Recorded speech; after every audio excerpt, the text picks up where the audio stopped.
Boa noite. Eu tenho pensado bastante sobre o Senhor Jesus.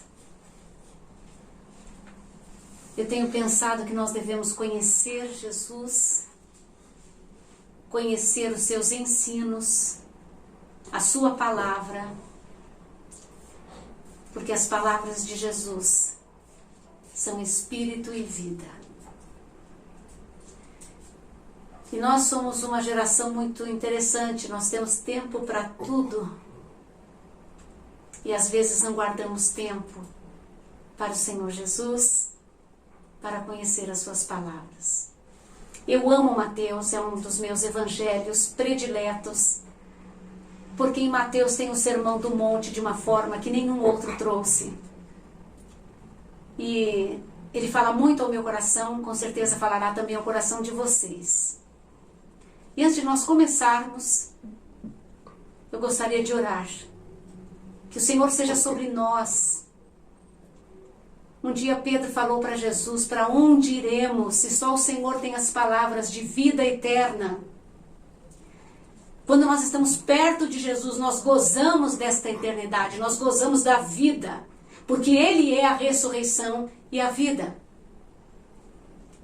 Senhor, te agradecemos porque o Senhor é quem é, o alfa e o ômega, o princípio e o fim de todas as coisas e o propósito pelo qual tudo foi criado. Eu te agradeço porque o Senhor sustenta todas as coisas pela palavra do seu poder. Oramos para que o Espírito Santo tenha acesso ao nosso coração e à nossa mente. Senhor, eu oro para que todos nós que estamos juntos aqui possamos ser visitados pela vida que há no Espírito, que Ele possa pousar, que Ele possa recriar, que Ele possa colocar as coisas no lugar, mente, sentimento, coração, intenção, inclinação. Nós estamos diante do Todo-Poderoso, que é o nosso Abba, por meio do seu Filho Jesus. Repreendemos todo o mal, toda interferência que não procede do Senhor, caia por terra, desautorizamos como igreja e declaramos o teu total acesso à nossa mente, ao nosso coração, em nome de Jesus. Amém? Quando a gente pergunta para alunos, né, o que você, assim, tem dificuldade em relação à Bíblia, o que a gente não gosta, irmãos? É claro, eu creio que a gente vai ser unânimes, genealogia. A gente não gosta de genealogia. Aliás, você pega a genealogia, você dá uma olhada no primeiro nome, a gente passa longe. Mas existe um porquê. Genealogia. Hoje nós vamos falar um pouquinho sobre isso. Veja cá. Livro da genealogia de Jesus Cristo, filho de Davi, filho de Abraão. Abraão gerou Isaac, Isaac a Jacó, Jacó a Judá e a seus irmãos. Só quero mais um. Judá gerou de Tamar a Pérez e a Zerá. Pérez gerou Esrom, Esrom a Arão. Você já ouviu falar em evangelhos sinóticos? Sinóticos é uma palavra que a gente pode... o significado dela é conjuntamente. Essa seria uma boa transcrição. Vão tratar dos mesmos assuntos, só que de uma perspectiva muito diferente. Nós temos 3 evangelhos sinóticos. Marcos, que foi o primeiro a ser escrito. Depois nós temos Mateus e Lucas. E João. João não é considerado um evangelho sinótico, porque ele tem uma outra revelação do Senhor Jesus. Eu não sei também se você já ouviu falar nos seres viventes, nos querubins, como é a face deles. É terrível. Ele tem um corpo de homem e tem 4 faces. Se você vir um deles de noite, você vai querer sair correndo. Mas nós vamos meditar nessas faces. Uma delas é de homem. A outra é de rei de leão, que é o rei. A outra é de uma águia, que em hebraico tem muito a ver com Deus. E a outra é de um boi, de um cordeiro, de um animal para ser sacrificado.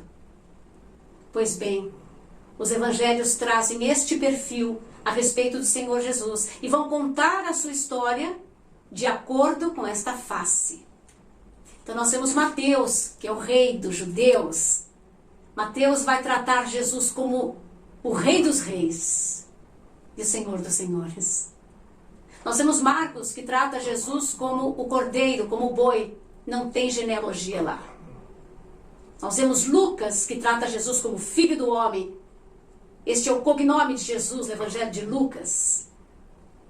E a genealogia de Lucas começa lá em Adão. E vemos o Evangelho de João, que trata o Senhor Jesus como Deus. No princípio era o Verbo.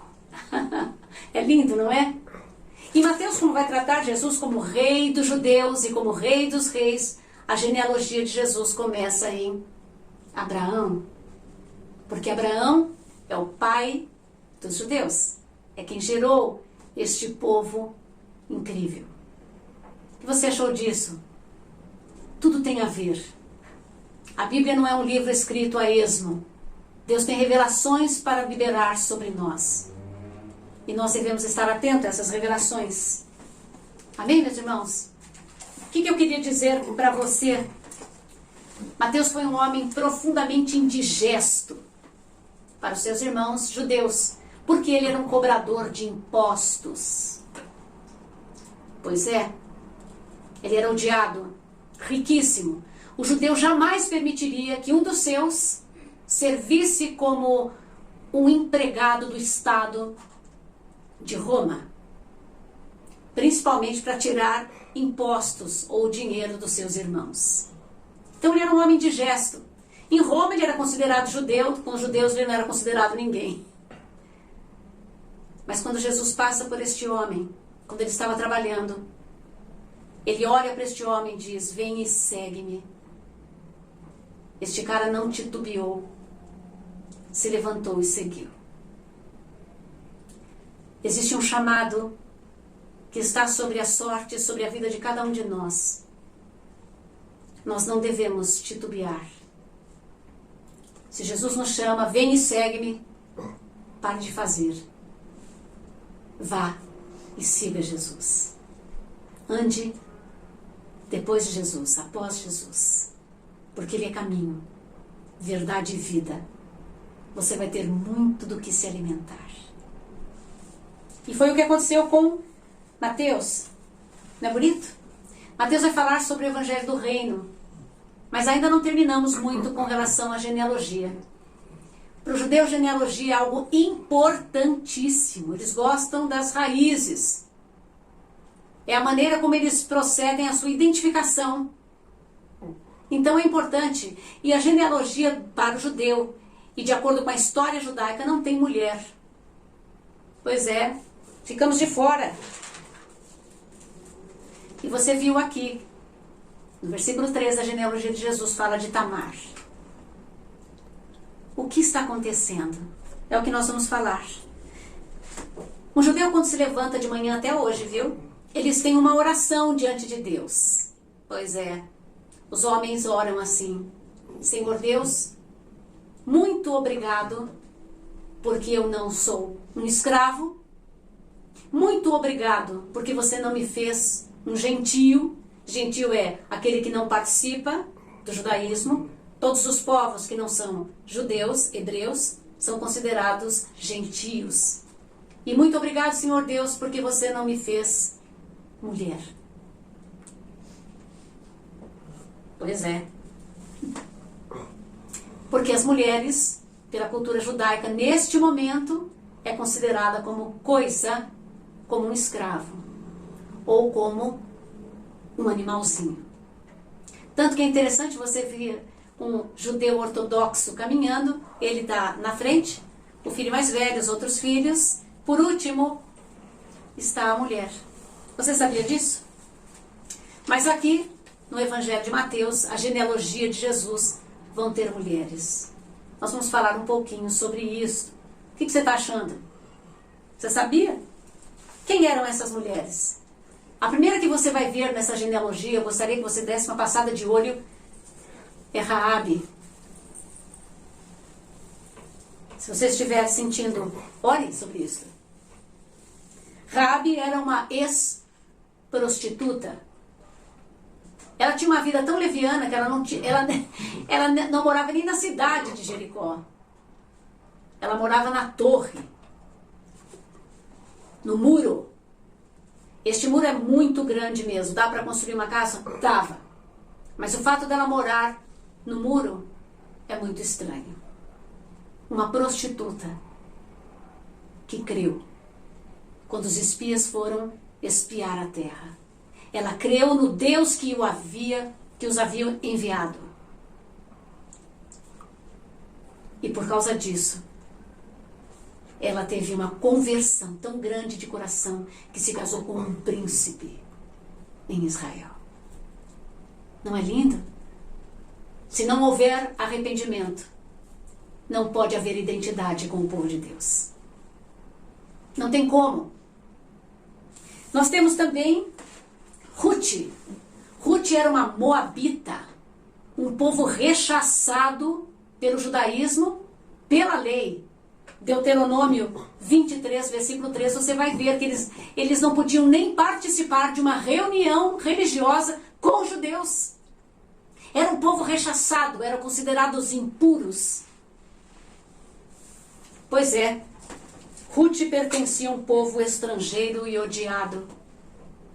E se casa com Boaz, um príncipe. E está dentro da genealogia do Senhor Jesus. Porque se arrependeu e disse para a sua sogra: onde você for eu vou junto. E o seu Deus será o meu Deus. E o seu povo será o meu povo. Ela se identificou. Ela se arrependeu. Ela foi viver a sua vida. E o Senhor Jesus a escolheu para que estivesse na sua genealogia. O que você acha disso? Temos também Tamar, que nós vimos, que seduziu sexualmente o seu sogro. Tamar, isso não foi bonito. Mas ela está dentro da genealogia de Jesus. Porque teve um contato, uma identidade. E por último, Betseba, que é a mulher de Davi, a sua amante. Ela participou de um ato muito ruim. Davi colocou o seu marido, que era um dos grandes dele, Urias, na fronte de batalha para que ele pudesse morrer, para que ele ficasse bem. Agora não é mais adultério. Agora eu estou legal porque ele vai morrer. Então colocaram Urias na frente do exército e todos saíram e deixaram o seu amigo morrer por causa de um pecado de um homem. Esta mulher participa da genealogia de Jesus. Me parece que esses personagens não são muito dignos dos seus antepassados. O que você acha disso? Sabe o que isso quer mostrar para nós? Que o amor de Deus não conhece barreira, não conhece barreiras culturais, não conhece barreiras religiosas, não conhece barreiras sociais. O amor de Deus ama e chama para si.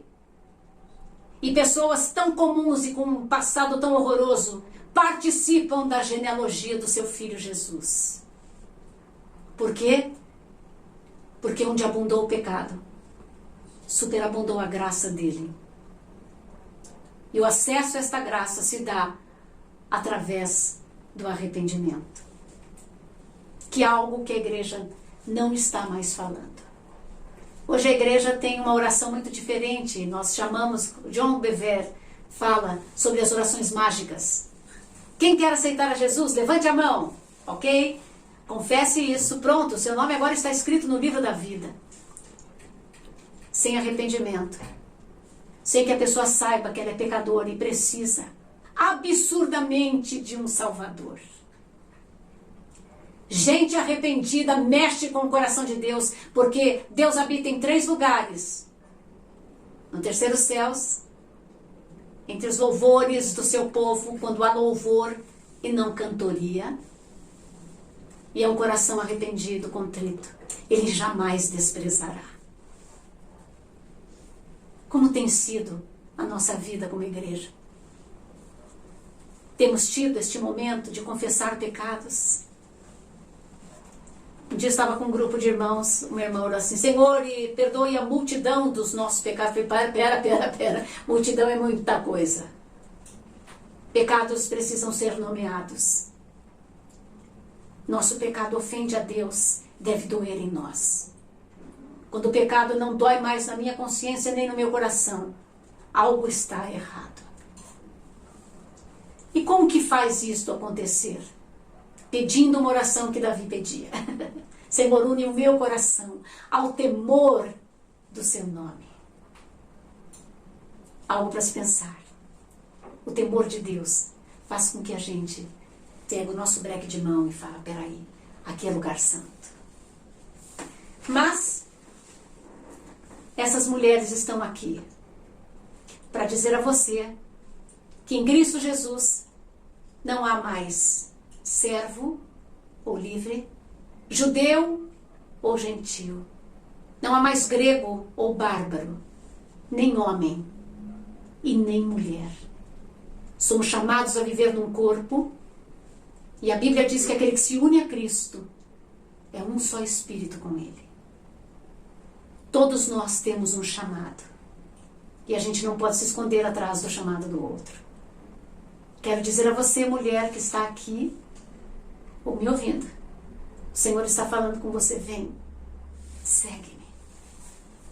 Queria dizer a você, se é jovem, ouça, vem e segue-me. Nós precisamos segui-lo, porque Jesus está tão próximo de voltar. E nós precisamos ter muito azeite na nossa botija, para que quando Ele volte, e vai ser em densas trevas, a gente possa iluminar. O que você achou disso? Homens e mulheres são igualmente importantes no plano de Deus. Não há mais barreira que separa santo de pecador, porque o amor de Deus tem uma amplitude universal. Eu sou tão importante quanto aquela pessoa que está no continente africano, talvez escondido por alguma situação. Eu sou tão importante quanto aquele cara da Áustria, quanto todas as pessoas. Eu sou tão importante a ponto de ser incluída num plano eterno de Deus. Porque quando Jesus voltar, só Ele tem eternidade para nos perpetuar. Tudo vai acabar em cinza. Mas aquele que faz a vontade dEle, aquele que está perto dEle, irá continuar vivo. É o que Ele veio fazer. Nos dar vida e vida em abundância. O que você achou disso? Como é o seu passado? E a vida? Como estão as coisas? Jesus vem ao mundo para mostrar quem Deus é e quem o homem deveria ser. Ele é 100% Deus e 100% homem. E tem um plano para nós. Ele veio resgatar aquilo que se havia perdido na minha humanidade e na sua humanidade. A vinda de Jesus acaba com aquela coisa da tentativa e erro. Sabe quando você compra o celular que você vai começar a tentar, ao invés de ler o manual? A vinda de Jesus aqui na terra nos deu certezas. Homem precisa de certeza. É muito ruim caminhar na dúvida. É muito ruim caminhar num campo minado e você não sabe que se você colocar o pé aqui, pode explodir. A vida de Jesus veio nos dar certezas. E nós temos certezas, muitas para hoje. E amanhã vamos ter. Porque nós somos filhos da fé. O justo viverá da fé. E a última coisa que eu quero te dizer é que Jesus incluiu você na genealogia dele. Pois é. O seu nome está escrito na genealogia do céu, no livro da vida. Genealogia tem um porquê. Mostrar quem é família e que raiz nós temos. Quem foram os nossos pais? Por isso ele é considerado o último Adão. O primeiro gerou filhos para a morte, para o pecado. O último Adão gera filhos para a eternidade. Ele nos recriou. Através do Espírito Santo que ele enviou, nós temos o DNA divino. Nós temos algo de Deus. Você tem algo de Deus para dar neste mundo. Não é para você o seu talento, nem para a sua vaidade ou enriquecimento. É para a honra daquele que deu.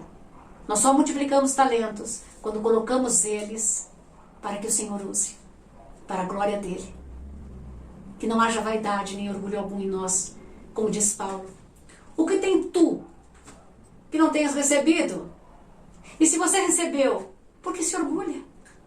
O que tem você que não tem recebido de Deus? O que eu tenho? Nada. Se eu recebi, por que me orgulho? Que nosso orgulho seja em conhecer ao Senhor. Você faz parte da genealogia de Jesus? Vou te contar quem ele é para você. Ele é o primogênito, o irmão mais velho. Confia nele.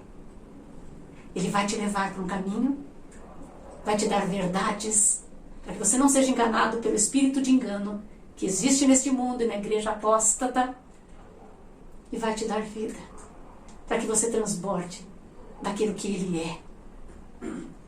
Eu sou a ressurreição e a vida, disse Jesus. Amém, meus irmãos? Nós vamos ficar por aqui, no Evangelho de Mateus. O que nós falamos hoje? Genealogia. Não se esqueça que Mateus é judeu, prega para os judeus. E a genealogia de Jesus, então, começa em Abraão. Termina em quem? Em você. Em mim. Na sua igreja. Amém? Que o Senhor te abençoe e te guarde. Até a próxima.